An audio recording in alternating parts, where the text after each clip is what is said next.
दर्शकबिन, काठमाडौँको मखनटोलमा आज बिहान भएको आगलागीमा एक महिलाको मृत्यु भएको छ।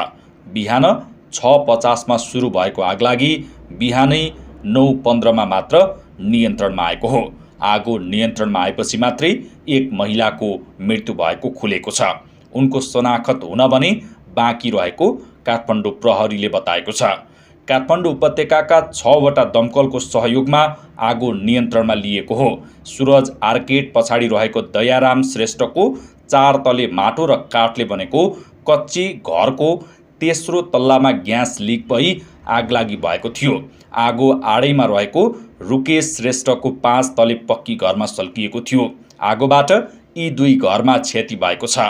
जुद्ध बारुद 2, नेपाल आर्मी, ललितपुर महानगरपालिका, रामहिटी र बालाजु औद्योगिक क्षेत्रको गरी 6वटा दमकलको सहयोगमा आगो नियन्त्रणमा आएको हो।